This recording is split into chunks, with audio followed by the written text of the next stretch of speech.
This is John Ochieng, and if you have not subscribed to my channel, please hit the subscribe button so that this channel and this content can reach more people.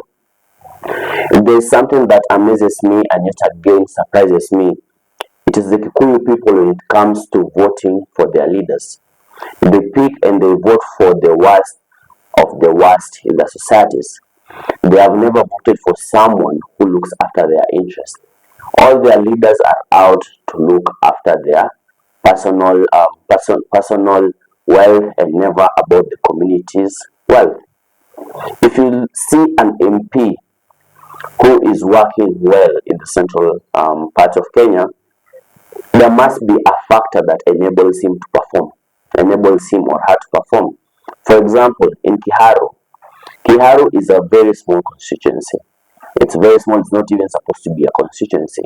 Yet that constituency still receives the same amount of CDF funding that other constituencies receive. Yeah, and in that matter, the MP is perceived to be working so well.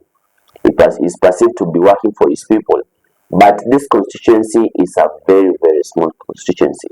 Yeah, you have to remember. That's why you find that Nyoro's name is being thrown around as the next president of the Republic of Kenya, the best performing MP in the country, but it's a very, very small constituency compared to other constituencies in the country, in Homa Bay, Tana River, and other big constituencies. Developing such a constituency should not be a problem to anyone, even you who's watching this video. It will be very easy for you to develop a small constituency with a huge amount of money.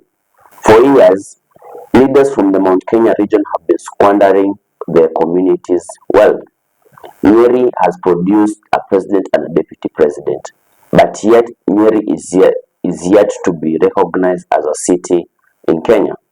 It is still a small town, and if you compare to other towns which have grown, Nyeri has been stagnant for years. Homa Bay town, which was looked like a village a few years ago, has now surpassed Nyeri town. If you go to Nyeri and you go to Homa Bay, you'll see a huge difference. Leaders from Homa Bay and other regions in the low region need to be applauded. They need to give leaders from Nyeri and other Kikuyu Mount Kenya region an orientation and a roadmap on how to develop their regions and their counties. That's when I say Luo leaders and Luos pick the correct leaders for representation. Yeah, and if you compare to the caliber of leaders Luos pick and the caliber of leaders Kikuyu speak, you'll see a very huge difference. But although Luos pick their best leaders to represent them, there will always be a madman in every market. But majority of the leaders who are representing the Luo people, they work well for their people. They use their collective power to bargain for projects and to bargain for what their community needs, for projects, employment, and everything else. Yeah, so they work as a collective group for the betterment of their community.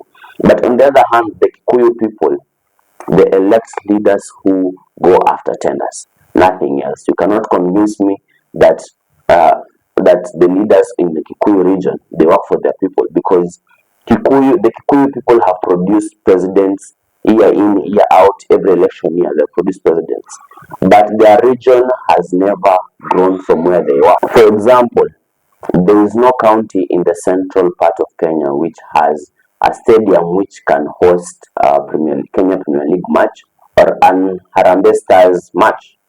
But in the other hand, we have Siaya County, which has Jaramogi Odinga Stadium. We have Homa Bay County, which has Raila Odinga Stadium. And we have Kisumu County, which has Jomo Kenyatta International Stadium.